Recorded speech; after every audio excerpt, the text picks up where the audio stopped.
Millionaire abandons his black wife after she gives birth to two black boys, but 15 years later, he regrets it.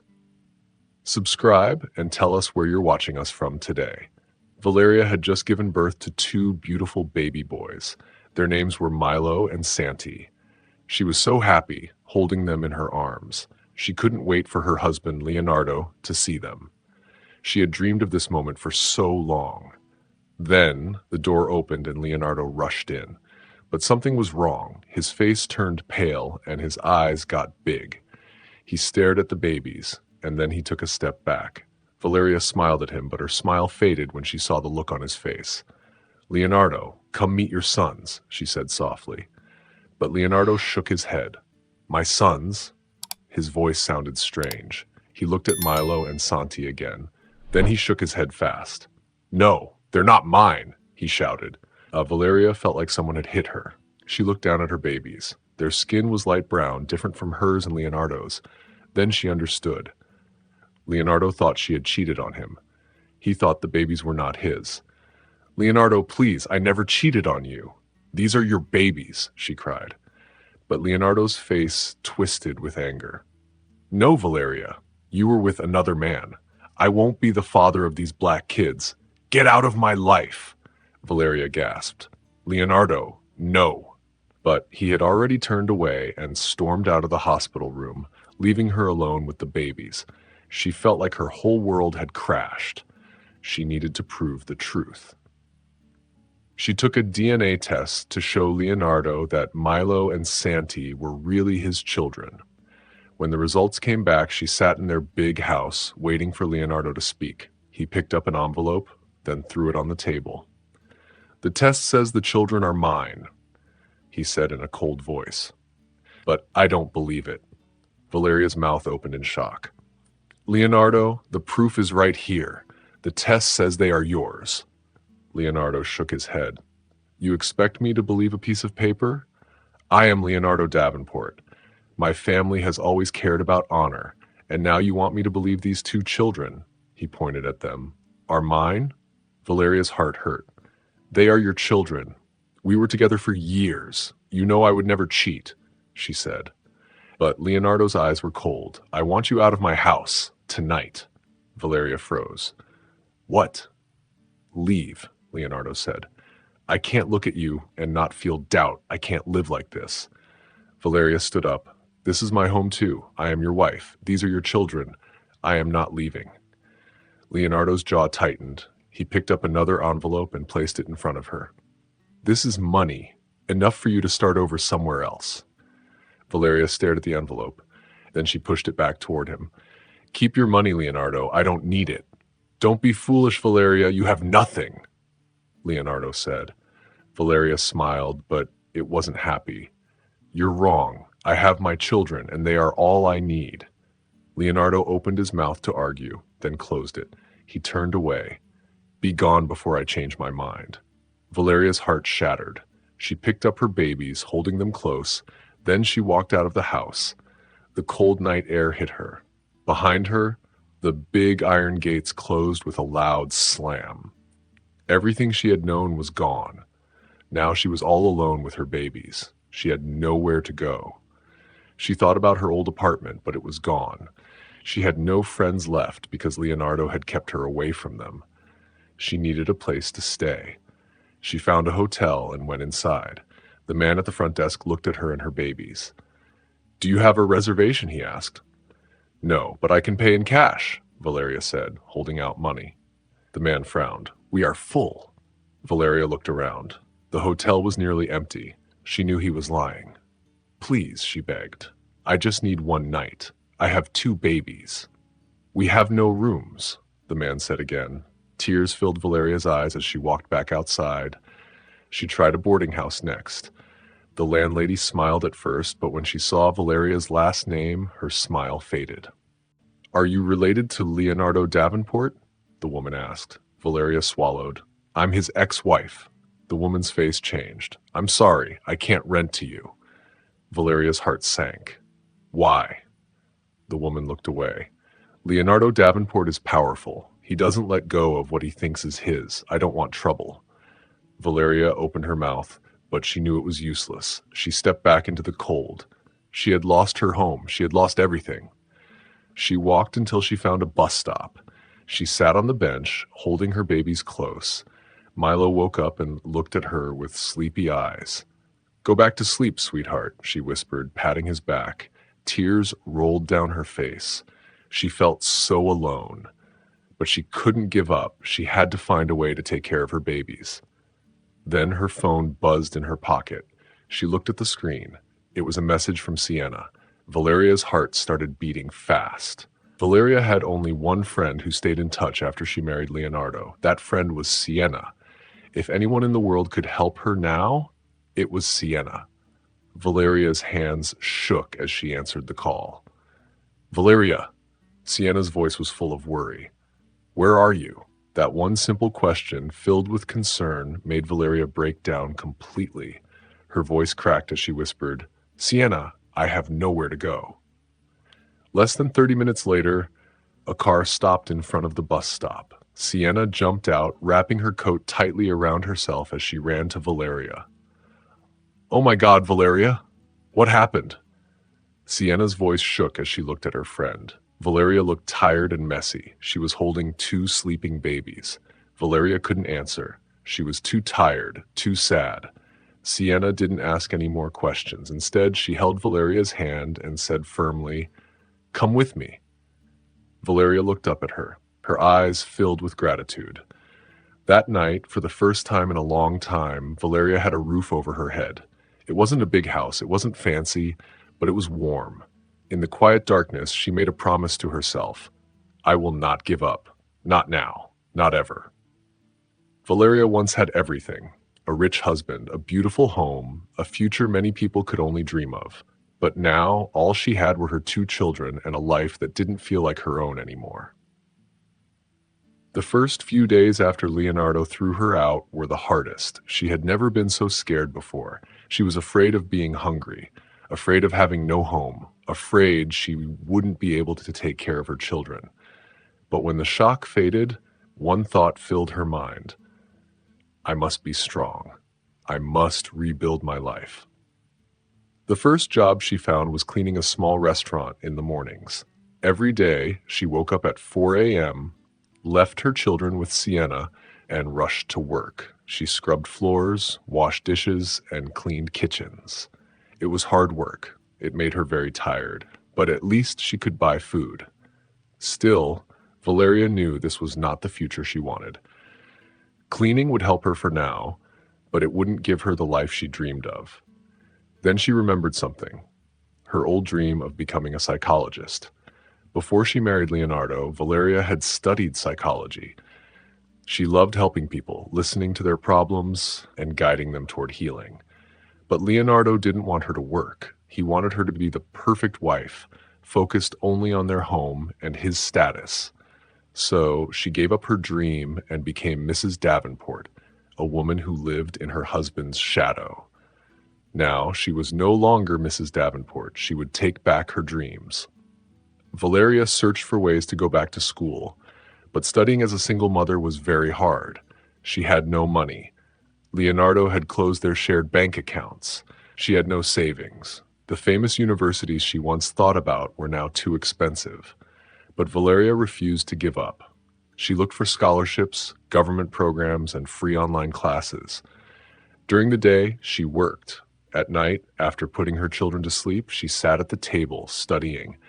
She watched online lectures and took notes. Every night at 2 a.m., she looked in the mirror. She was exhausted, with dark circles under her eyes. But deep inside, she felt strong. She wasn't just doing this for herself, she was doing it for her children. 6 months later, Valeria got an unpaid internship at a community mental health center. There was no money, but she didn't care. It was her chance. The director of the center, Rosa, was a tough and smart woman.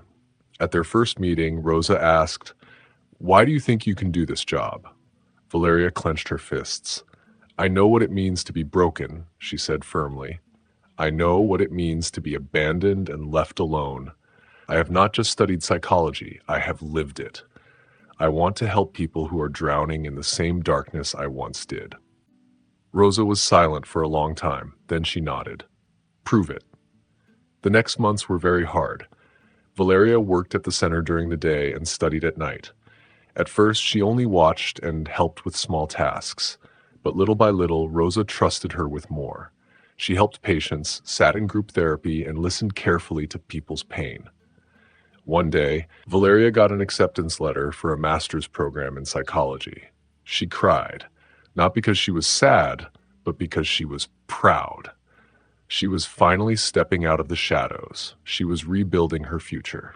This time, no one could take it away from her. 15 years later, Valeria sat in her small office at the community counseling center. She had spent over 10 years helping people heal, but no pain hurt her more than watching her own sons struggle in life. She looked at a photo on her desk, her two teenage sons, Milo and Santi. They were her everything. She had protected them all these years, but sometimes she wondered, had she protected them enough? On a baseball field, Milo hit the ball hard. It soared into the sky.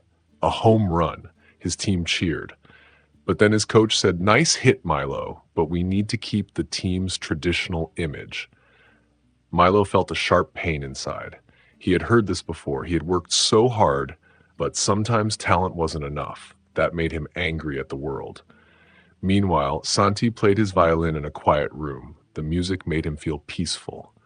But then his teacher said, "You should try hip-hop instead of the violin." Santi blinked. "What do you mean?" The teacher hesitated, then smiled. "I just mean you have rhythm in your blood. The violin isn't really your thing." Santi felt hurt. People always told him things like this, just because of who he was. Milo burned with anger. He wanted to fight. Santi stayed quiet, hiding his pain in his music. They were different, but they had the same question. Why has our father never looked for us? When they were little, they had asked Valeria this question many times. She always smiled, stroked their hair, and whispered, "You have me, and I will never leave you." But now, at 15, they understood. Some empty spaces could never be filled. Far away, a man lay in a hospital bed. Leonardo Davenport. His face had scars from a car accident. He had survived, but he lost his memory. He remembered his name, his business, the parties. But there was a hole in his past. He had dreams of a woman screaming, of two crying children, of a door slamming shut. He didn't know who they were. His doctors said he needed a psychologist to help him remember. And the name of that psychologist was Valeria Montoya. That night, Valeria stood in the living room watching her sons. Milo was staring at the TV, but he wasn't really watching. Santi had headphones on, but his fingers tapped nervously. Today was their 15th birthday, but there was no gift from their father, no phone call, no birthday wish, just like the last 15 years. Milo turned off the TV. "Mom, I have a question." Valeria took a deep breath. "I'm listening." Milo's eyes burned. "Does our father even know we exist?" Valeria's heart clenched. "Yes." Milo let out a bitter laugh.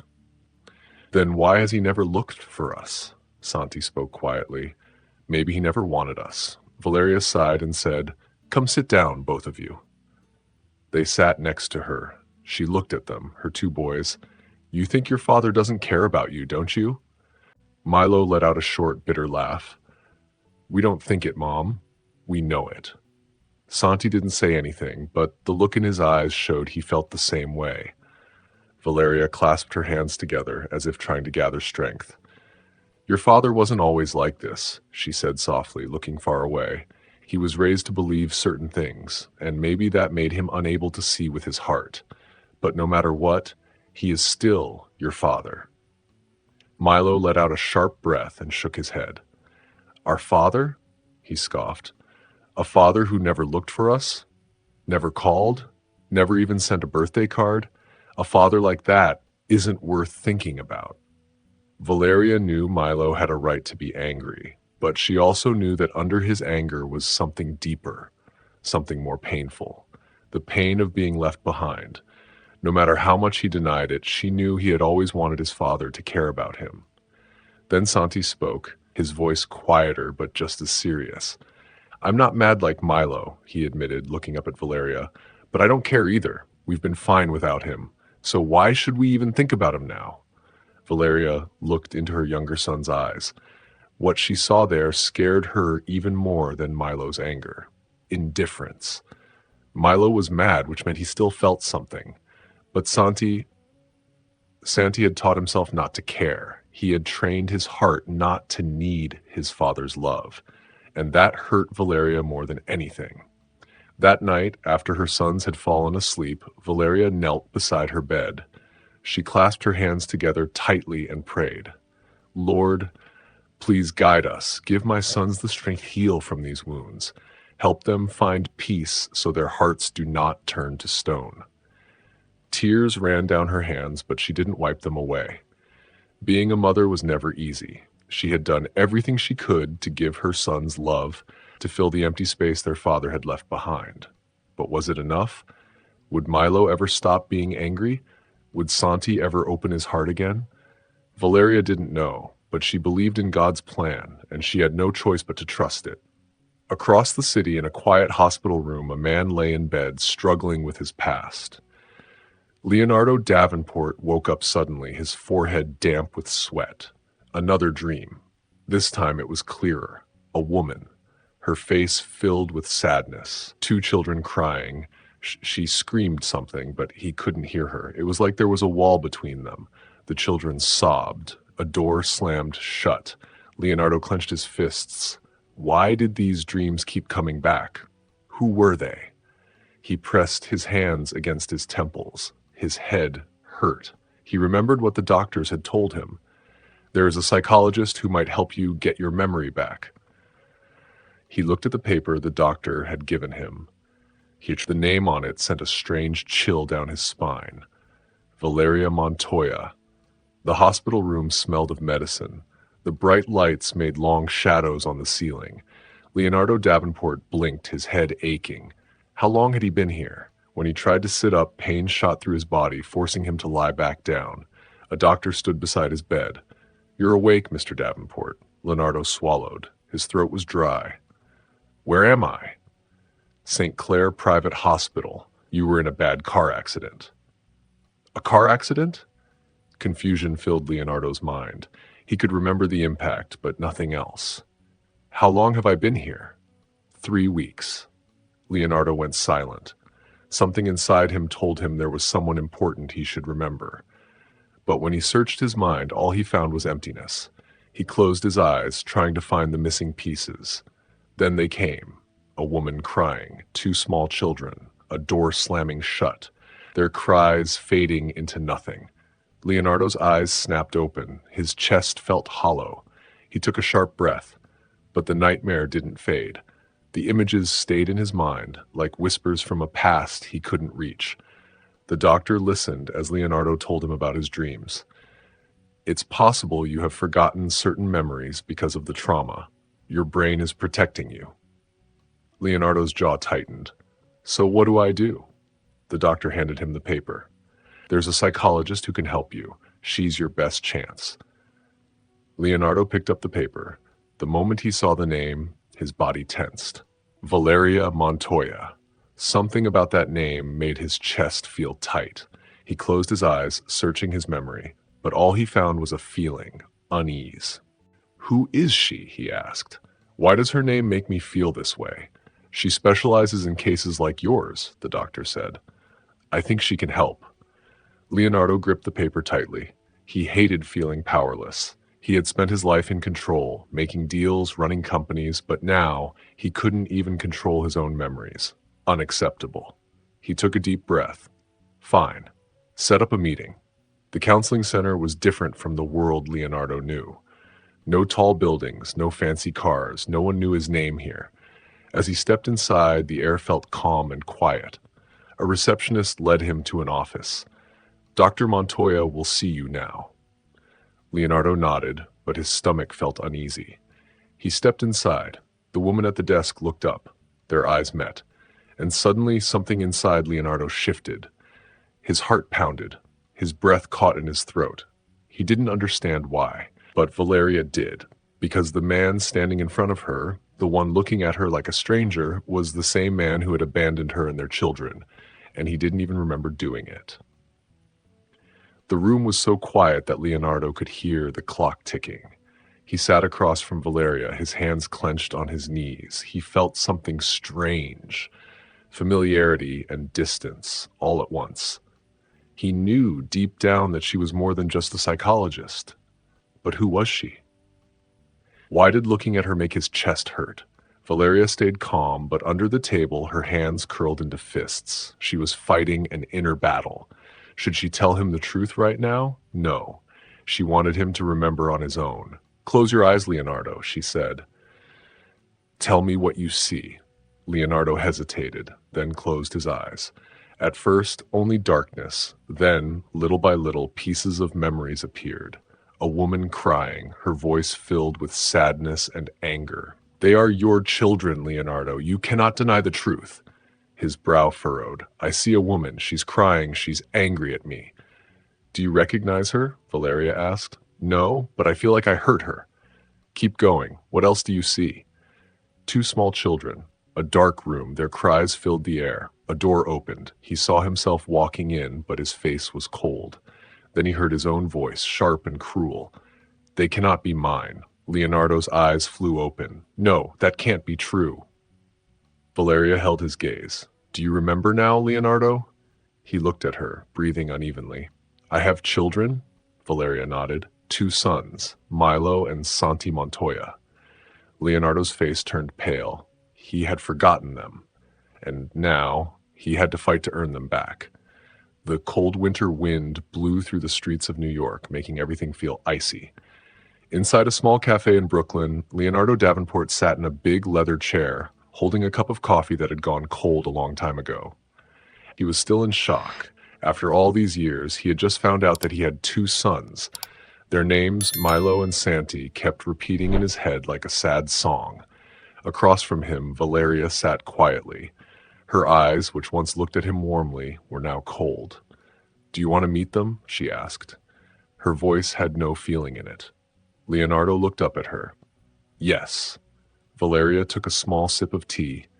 "And you think it's that simple?" Leonardo took a deep breath, trying to calm his heart. "I know I was wrong. I can't change the past, but I want to fix things." Valeria stared at him for a long time. "Fix things?" she repeated. "Do you think you can just walk into their lives and make everything okay? Do you even know what it was like for them? Growing up without a father, being treated badly because you weren't there to protect them?" Her voice wasn't loud, but her words hit Leonardo like a heavy punch. "Valeria," he whispered, his voice shaky. "I don't expect them to forgive me right away. I just want a chance." Valeria sighed and put her cup down. "Fine," she said, "but you should be ready. They are not the little boys you left behind. They learned how to live without you." Valeria set up a meeting in a park on a quiet Saturday afternoon. She didn't tell Milo and Santi who they were going to meet. She only said, "There's someone I want you to meet." Milo looked at Santi and whispered, "Do you think Mom is dating again?"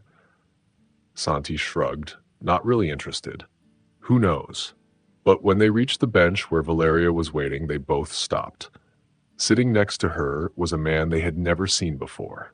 Leonardo stood up, his heart beating fast. His eyes locked onto the two young men in front of him. They were tall and strong, their faces serious. They stood with confidence, but their eyes, they had their mother's eyes. Eyes that had seen too much pain. Milo was the first to speak. "Who is this?" His voice was sharp and full of doubt. Valeria took a deep breath. "This is your father." Everything went silent. Santi didn't move, but Milo did. He let out a short, bitter laugh. "Father?" he said, shaking his head. "You mean the man who disappeared for 15 years? And now he thinks he can just show up and pretend everything is fine?" Santi didn't say anything, but his hands clenched into fists. Leonardo's throat felt dry. He wanted to say something, anything, but where could he even start? "I know I failed you," he finally said, his voice rough with sadness. "I have no excuse, but I want a chance to make things right." Milo raised an eyebrow and turned to Valeria. "Are you serious, Mom? You really think we need him?" Valeria's face softened. I'm not asking you to accept him, Milo. I just think you deserve to know the truth. For the first time, Santi spoke. His voice was calm but sharp like a knife. The truth? The truth is you left us. The truth is you never looked for us. The truth is, now that you remember us, you think we'll just accept you like nothing happened. Leonardo had no answer. He knew no words could erase what he had done, but he wasn't going to walk away. Not again. I know I can't change the past, he said, looking at both of them. But I don't want to lose the future. Milo crossed his arms. Then prove it.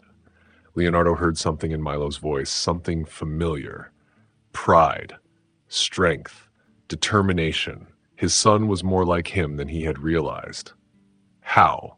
Leonardo asked. Milo smirked, but it wasn't a happy smile. You weren't there when we grew up, so if you really want to be a father, start from the basics. Santi's voice was softer, but his words were just as strong. Come to my violin recital, Milo added, and come to my baseball game. They weren't just inviting him, they were testing him. If Leonardo really wanted to be in their lives, he had to prove he deserved it. Leonardo nodded. I'll be there. Valeria watched them carefully. She didn't know if Leonardo could do this, but she did know one thing. God never brings people back into our lives without a reason. Maybe this was a test, not just for Leonardo, but for her too. 2 weeks passed. Leonardo went to the baseball game. And he went to the violin recital, but after that, nothing. No texts, no calls. Milo didn't reply. Santi didn't reach out. Leonardo tried sending messages. Milo, how's practice? Santi, can I come hear you play again? No answer. One afternoon, Leonardo decided he wouldn't wait anymore. He went to Milo's baseball practice. The field was almost empty. Milo was gripping his bat, his shirt damp with sweat. When he saw Leonardo, he frowned. What are you doing here? Milo asked, his voice annoyed. I wanted to see you practice, Leonardo said. Milo laughed, but it wasn't a happy laugh. Watch me practice? That's funny. You think just showing up makes you my father? Leonardo steadied himself. I know it's not that simple, but I want to understand you. Milo's hands gripped the bat tighter. If you really wanted to understand me, you wouldn't have thrown my mother out in the middle of the night with 2 newborns. Leonardo's chest tightened. He had no memory of that moment, but hearing Milo say it hurt more than anything. Milo, he said, his voice rough with regret, I know I was wrong, but I can change the present. I can change the future. Milo stared at him, then shook his head. I'm not sure I want you in my future. Then he turned and walked away, leaving Leonardo alone. Santi was different. He didn't yell. He didn't argue. He just stayed quiet. Leonardo tried reaching out, asking about his music, showing interest, but Santi's replies were always the same. I'm fine. The violin is fine. You don't have to come. One evening, Leonardo ran into Santi on the street. Santi, he called. Santi pulled out his headphones. What? Can I walk with you? Santi studied him, then shrugged. If you want. They walked in silence. At the next corner, Santi stopped. I don't hate you, Santi said quietly. I just don't know if I can ever accept you. Leonardo felt his heart sink. Santi, what can I do to make you trust me? Santi looked at him. You can't change the past, so give me a reason to believe you won't leave us again. Then he put his headphones back in and walked away, leaving Leonardo standing in the middle of the street, feeling completely alone. That night, Leonardo sat alone in his big, fancy apartment. He held his phone, waiting for a message or a call, but there was nothing. No one called him. No one texted him. It was like he was still a stranger to them. For the first time, Leonardo understood what it felt like to be powerless. He had always been strong, always in control, but now he wasn't. This was the price he had to pay for the mistakes he made in the past. He took a deep breath. He knew he couldn't ask to be forgiven right away. He couldn't force Milo and Santi to accept him, but he could wait. He could be patient. And no matter how long it took, he would not give up. Leonardo Davenport had always thought the biggest battles in life were in the business world, where rich and powerful men fought for control. But he was wrong. The hardest battle was not about money or power. It was about winning the hearts of two 15-year-old boys who had grown up without him. One morning, Leonardo's phone rang. It was his assistant, Adrian. "Sir, we have a problem," Adrian said, his voice serious. Leonardo frowned. "What is it?" "The news found out about your secret children. They wrote a story about how you left Dr. Valeria Montoya and your sons. They also mentioned old stories about how you abandoned your family." A cold feeling ran down Leonardo's spine. He grabbed his laptop and opened the news. On the front page of a big New York newspaper, there was a headline in bold letters: "Leonardo Davenport, great businessman or heartless father." Below the headline were three pictures.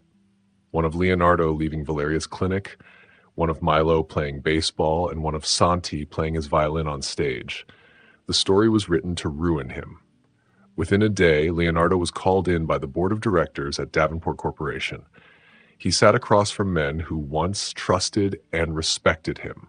Now, they looked at him with cold, hard eyes. Victor Langley, one of the most powerful men on the board, placed the newspaper on the table. "We need an explanation," he said. Leonardo kept his face calm. "Explain what exactly?" Victor raised an eyebrow. "This scandal. The company's image is in danger. We can't be involved in something like this." Another man added, "Our stock prices are going down. Investors are worried." Leonardo looked around the room. These men once admired him, but they didn't care if he was trying to fix his mistakes. They only cared about money. "So what do you want me to do?" Leonardo asked. Victor leaned forward.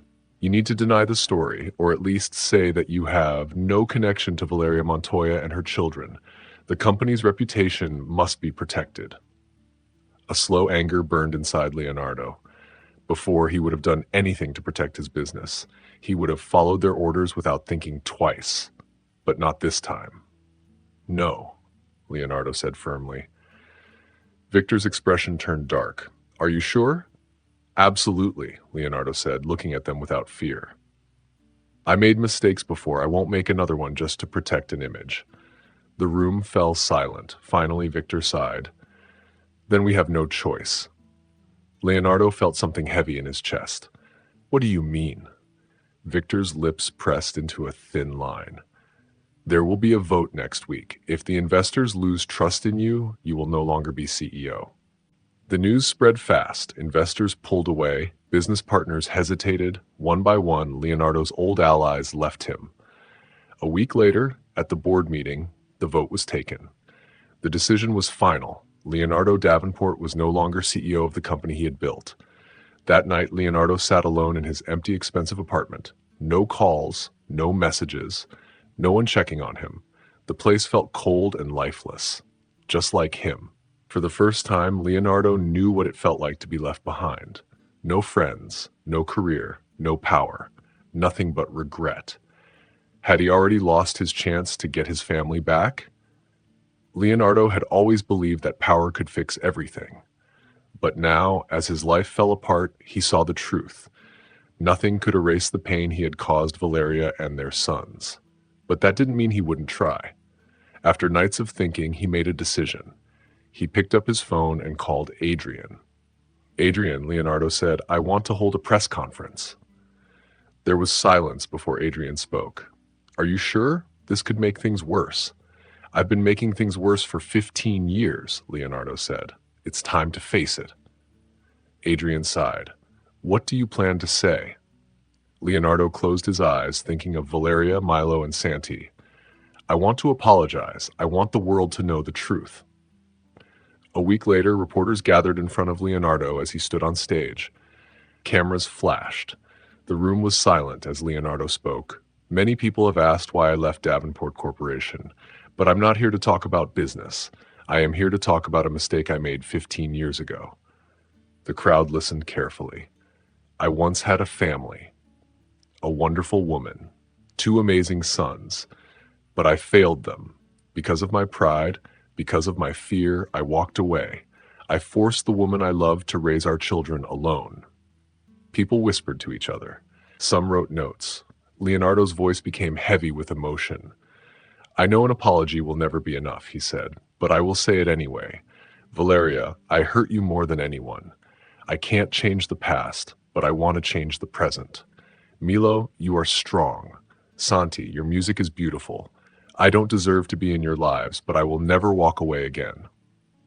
The room was completely silent. No one asked questions. No one made rude comments.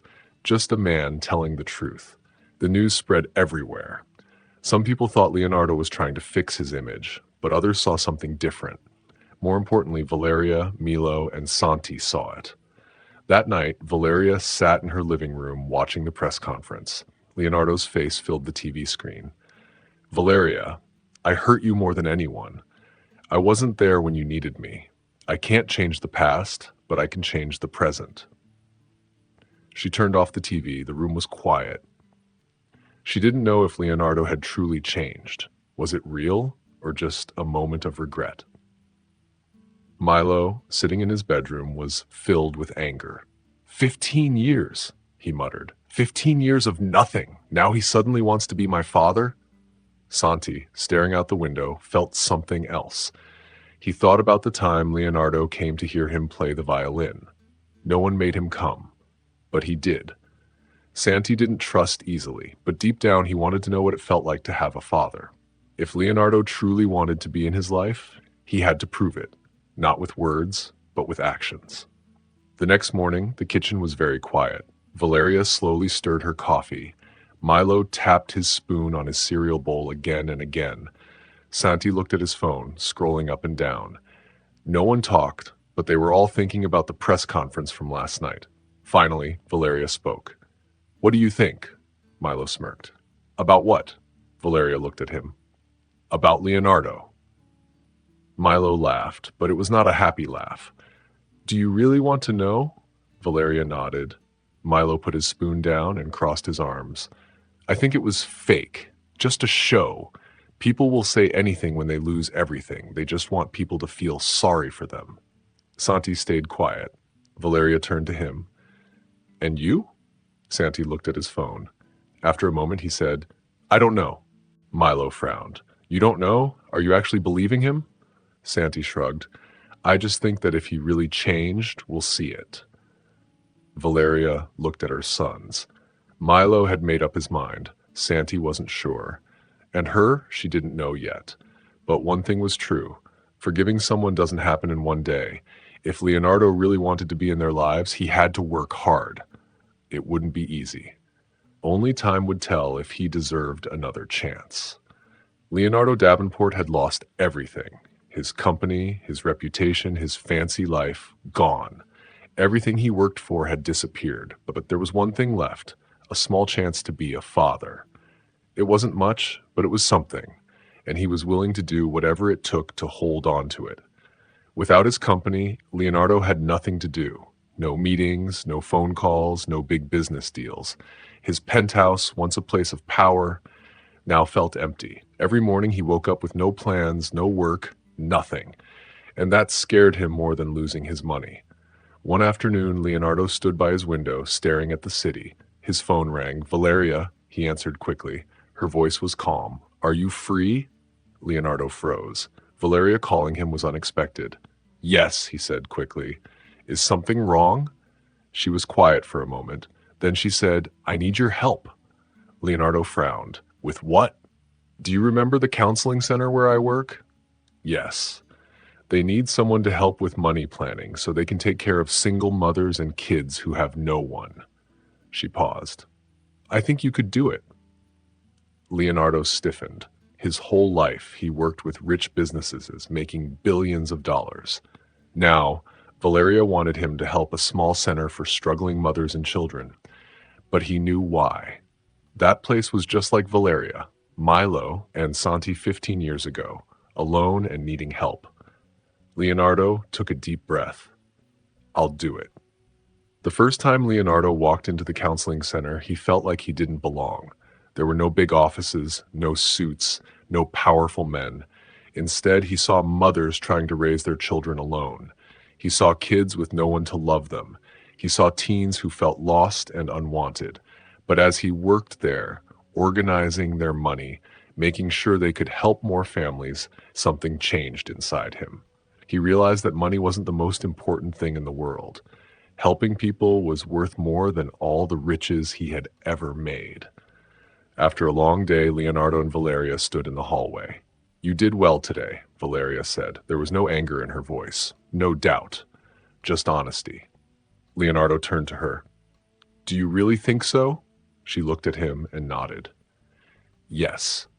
For the first time since coming back, Leonardo felt something he hadn't felt in a long time. Hope. Valeria had lived 15 years without Leonardo.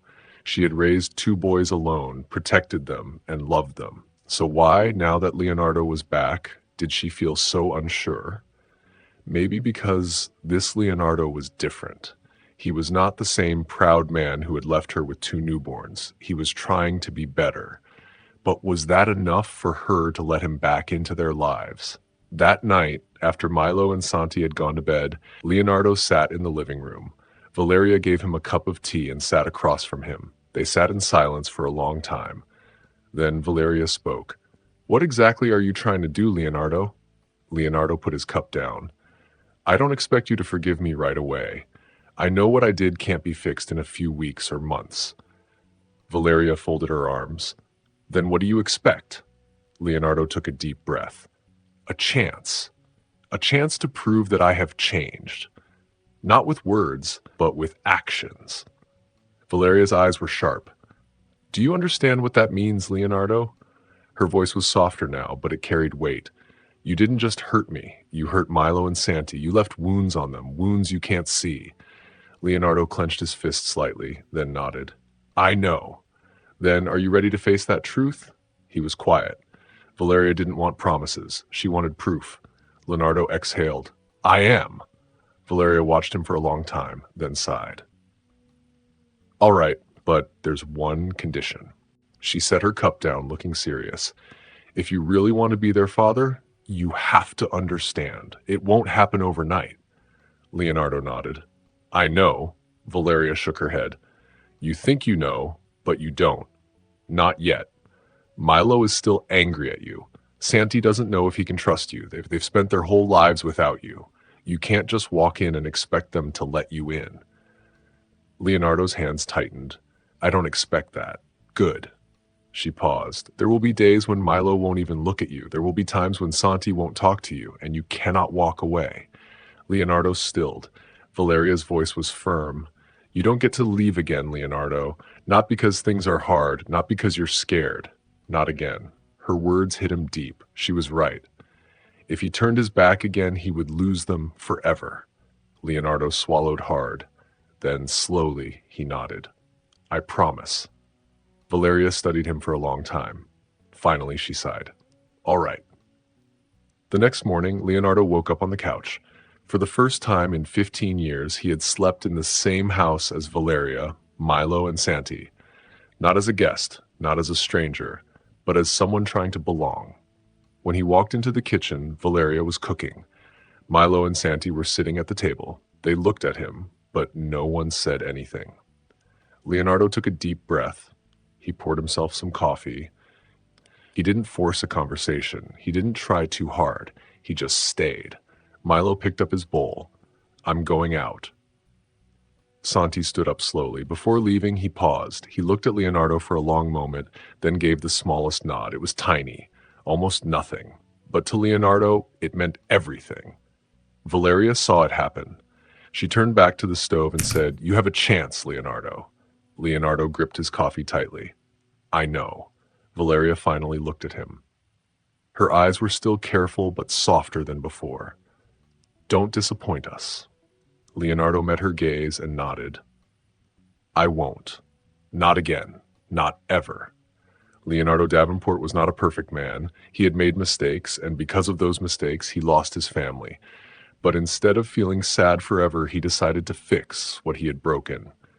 Maybe he could never get back the 15 years he lost, but he still had tomorrow, and he would not waste it. The past could be left behind, but mistakes always leave marks, just like a scar on the skin.